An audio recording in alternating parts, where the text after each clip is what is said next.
Военный корабль USS Acadia. Это тендерный эсминец типа Yellowstone на службе ВМС США, названный в честь национального парка Акадия. Он был заказан 11 марта 1976 года и спущен 28 июля 1979 года. Введен в эксплуатацию 6 июня 1981 года под командованием капитана Брентона Харди. В день ввода в эксплуатацию корабль завершил оснащение на своей строительной площадке, а затем совершил короткое путешествие на военно-морскую базу Сан-Диего.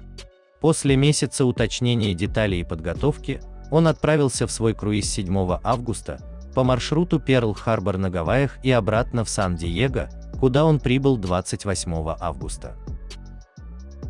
4 января 1983 года эсминец вышел в море для путешествия, которое привело его не только на восток, но и в Индийский океан, а также к восточному побережью Африки. 16 сентября 1985 года он переправился на бывшую юго-западную морскую верфь в Сан-Диего, где до середины декабря ремонтировался. В январе 1986 года корабль приступил к полному графику ремонтных работ. За исключением случайных коротких периодов в море и визита в порт Сан-Франциско в июне.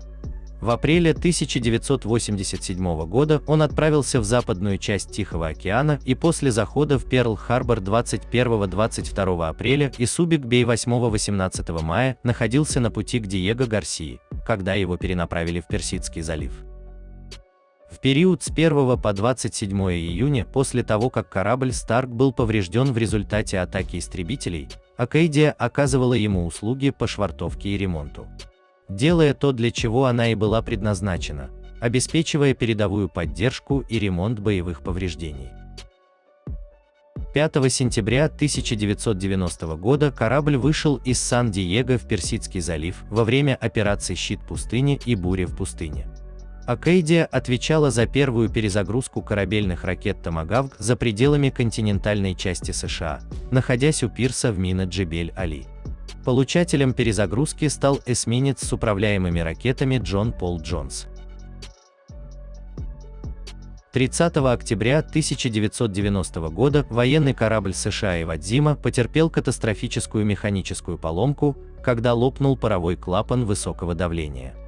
Это стоило жизни 10 членам экипажа, но после 6-недельного ремонта, проведенного Акадией, судно было полностью готово к операции «Буря в пустыне». В начале ноября 1993 года Акадия отправилась в последний раз в Персидский залив. Ее команда из примерно 1500 человек, которая до этого состояла из значительной части женщин, теперь наполовину состояла из них. Они отправились на Гавайи, затем на Гуам за припасами, прежде чем взять курс на Гонконг. Они должны были отправиться в Сингапур, а затем в Персидский залив. Однако из-за продолжающейся напряженности в Сомали, корабль получил приказ отклониться по пути в Объединенные Арабские Эмираты. Корабль столкнулся с тайфуном Кайл в Южно-Китайском море, прежде чем ненадолго бросил якорь в Сингапуре для обмена почтой и персоналом. Затем команда отправилась на Бали. Корабль сделал недельную остановку в Бали для отдыха, так как экипаж не видел берега более месяца. Акадия прибыла к берегам Могадишо в первую неделю декабря 1993 года. По прибытии один из членов экипажа из отдела лодок и кранов департамента палуб упал за борт при опускании лестничной клетки корабля. Было известно, что воды кишат акулами, поскольку рыбные и мясные предприятия часто сбрасывают свои побочные продукты в океан. К счастью, член экипажа был быстро спасен благодаря спуску на воду небольшого катера и спасателям, находившимся на борту. Акадия предоставила медицинские и стоматологические услуги, услуги по снабжению и ремонту морской пехоте морякам ВМС, присутствовавшим в Могадишо. Многие из этих военнослужащих были без водопровода в течение нескольких дней или недель. И чтобы поднять настроение товарищам солдатам и морякам, на корабле был создан хор для выступления на Рождество.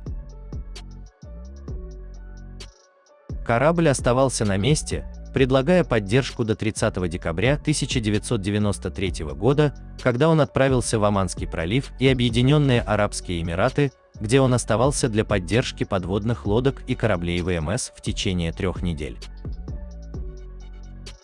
16 декабря 1994 года Акейдия была выведена из эксплуатации и поставлена на прикол в военно-морском центре технического обслуживания бездействующих кораблей в Перл-Харбор.